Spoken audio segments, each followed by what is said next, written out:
Salut les amis!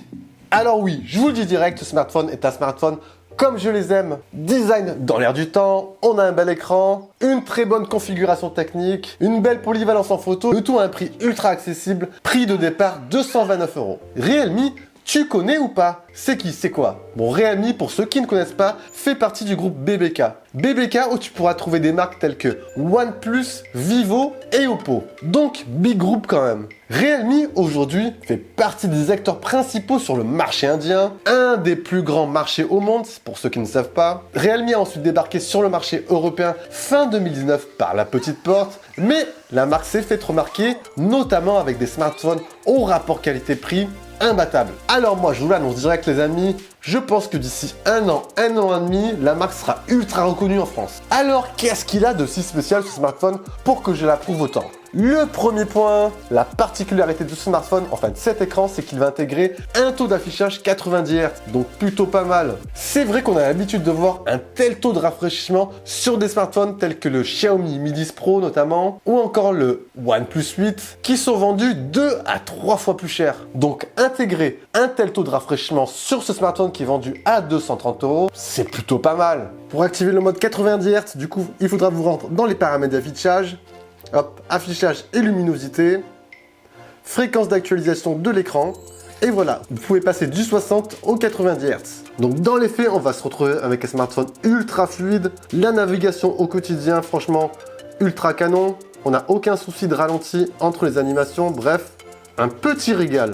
Pour le reste, sinon, on a un écran de 6,5 pouces et le combo habituel pour cette gamme de prix, LCD IPS et Full HD+, pour la définition, pour 405 pixels par pouce. De base, on a une balance des blancs qui est assez bien équilibrée. Bon, bien entendu, vous aurez la possibilité d'ajuster tout ça dans les paramètres d'affichage, affichage et luminosité. Bon, on reste sur quelque chose d'assez simple quand même, avec une température de couleur de l'écran plus froid par défaut ou plus chaud. Donc ça reste simple, mais facile d'utilisation.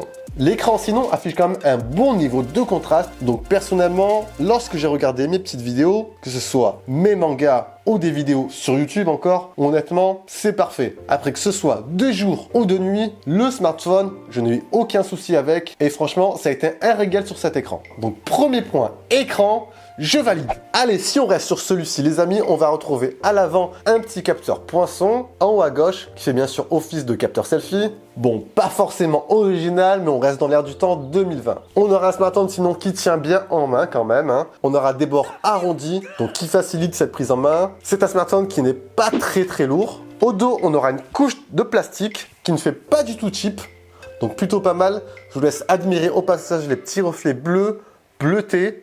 On reste sur quelque chose d'assez sobre, mais qui fait quand même son effet. En haut à gauche, vous allez retrouver bien sûr le quadruple capteur photo et petite touche d'originalité. Sur le capteur ultra grand angle, on aura un cerclage orange, donc plutôt pas mal. Alors, si j'avais à émettre un point négatif dans l'ensemble sur la partie design, ça serait au niveau du module photo. Comme vous pouvez vous en apercevoir, ce module photo sort quand même assez du dos. Donc, lorsque vous allez le poser sur une surface plane, le smartphone va être quand même assez bancal, donc pas tip top. Mais, mis à part ça, franchement, dans l'ensemble, le smartphone niveau design, ergonomie, je valide également. Au niveau des connectiques, si on continue, on aura en dessous la prise jack, au centre la prise USB-C, ensuite le haut-parleur. Sur la tranche gauche, on va avoir l'emplacement double nano SIM avec extension via micro SD. On aura les boutons de volume et de l'autre côté, le bouton de démarrage qui fait également office de lecteur d'empreintes pour déverrouiller le smartphone. Je vous laisse juger la réactivité. On est bon! En termes de compatibilité, après on va voir bien sûr la 4G, toutes les bandes fréquences qui sont reconnues en France. On aura du Wi-Fi 5, le NFC pour vos paiements et le Bluetooth 5.0. Il ne manque plus que la certification IP68 pour la résistance à l'eau, mais encore une fois, pour un smartphone vendu à 230 €, c'est tout à fait normal. Alors, quand vous achetez un smartphone pour un budget de 200-300 €, vous dites, je vais forcément faire un compromis sur une partie, que ce soit sur le design, ou encore sur la partie photo-vidéo, ou sur la configuration du smartphone. Alors ici, compromis ou pas sur la config technique? Eh ben non, comme je vous l'ai dit en intro, on est sur une config canon. Enfin canon, je reste quand même assez relatif. Elle est honnêtement très bonne pour cette gamme de prix. On aura comme à l'intérieur un processeur Helio G90T, accompagné de 6 à 8 Go de mémoire vive et de 64 à 128 Go de stockage selon les versions. Bon, j'ai fait comme à mon habitude le petit test benchmark sur l'application Antutu, histoire de voir où le smartphone se situe. En termes de puissance, on se situe à 284 000 points à peu près. Donc au niveau classement, ce Realme 6 se situe à la 44e place, juste en dessous du Realme Note 8 Pro, qui est quand même la référence sur le marché sur les smartphones à 200-250 €. Donc on est sur 284 000 points à peu près. Si on jette un petit coup d'œil, on est quand même devant le Xiaomi Mi Note 10 Pro, le dernier Samsung Galaxy A71. Donc en termes de puissance pure, après ça reste un classement, mais on est plutôt bon. Donc voilà, avec une telle puissance, une telle config, on se retrouve au quotidien quand même avec une immersion totale, fluidité, rapidité. On n'a aucun souci de lag, c'est franchement parfait. Pour les amateurs de jeux vidéo, vous allez être également régalés. On va faire un petit tour du côté d'Asphalt. Alors pour aller un peu plus loin, j'ai poussé les graphismes au maximum. Constatation, le rendu est franchement pas mal.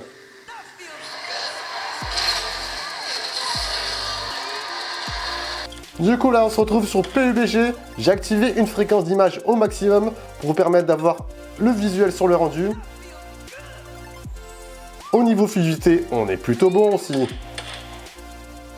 Donc honnêtement, pour un smartphone vendu à 230 € pour un prix de départ, c'est plutôt très bon en termes de configuration technique. Et je valide également. Alors ce qui est pas mal aussi, c'est que Realme a embarqué à l'intérieur une batterie quand même de 4300 mAh, une batterie assez pas mal sur le papier, en utilisation basique. Bon moi l'utilisation basique c'est un peu de mail, quelques vidéos par jour et une partie de jeux vidéo, vous tiendrez à peu près un jour et demi. Si vous voulez tenir un peu plus longtemps, petite astuce, passez une fréquence d'image à 60 Hz, cela vous permettra de tenir quelques minutes en plus. Donc côté autonomie, on est pas mal également. Le smartphone sera livré avec un bloc chargeur de 30 watts qui vous permettra une recharge assez rapide tout de même. Comptez de 0 à 50%, 20 minutes. Donc 20 minutes pour recharger la moitié de la batterie, c'est quand même assez bon. Et une recharge complète de 0 à 100%, comptez à peu près 1 heure. Alors moi, ce qui m'intéresse le plus sur les smartphones, et sûrement l'un des arguments phares de chaque constructeur, c'est bien sûr la partie photo-vidéo.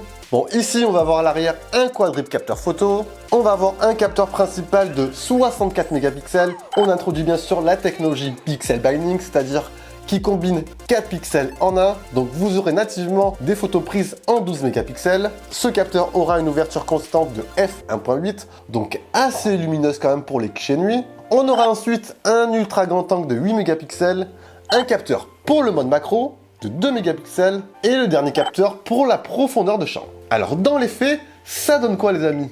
En pleine lumière, dans de très bonnes conditions, on va avoir un rendu quand même assez quali pour le capteur principal. Bon, on a du piqué, les couleurs sont assez proches de la réalité. Bon, je vous laisse juger tout ça. C'est plutôt quand même pas mal, hein. Alors pour le capteur ultra grand angle, lui, il va offrir des clichés honorables dans l'ensemble. Après, on aura comme une petite déformation sur les côtés. Bon, bien sûr, ça, c'est dû au champ élargi. On aura une perte en détail, mais après, ça passe. Pour le mode portrait, bon, je vous laisse juger par vous-même. Franchement, je trouve que c'est quand même acceptable et plutôt bon. On a un rendu qui est quand même assez naturel. Le détourage est quasiment parfait. Perso, je suis assez étonné quand même par ce mode portrait. Et pour finir, le mode macro qui lui offre des clichés avec une définition de 2 mégapixels. Bon, dans l'ensemble, on a quand même du détail. Bon, après, on va pas s'attendre à un rendu exceptionnel, mais pour une utilisation type réseaux sociaux, bon, ça suffira amplement. Quand on passe dans des conditions de faible luminosité, de nuit, le smartphone va atteindre rapidement ses limites. Je vous laisse regarder tout ça, on aura du bruit. Le grain est assez quand même perceptible sur le rendu des clichés. Après, le smartphone offre la possibilité de passer en mode nuit, mais il faudra rester bien sûr fiché 4 à 5 secondes pour avoir un meilleur rendu. Sinon, côté vidéo, le smartphone est capable de filmer bien sûr en 4K, plutôt pas mal, à 30 images par seconde et en 1080p à 60 images par seconde. Donc au final, pour le volet photo-vidéo, je dirais le capteur principal délivre de très bons clichés. Sinon, au passage, ce Realme 6 est livré avec la dernière version Android 10 et la surcouche maison Realme UI.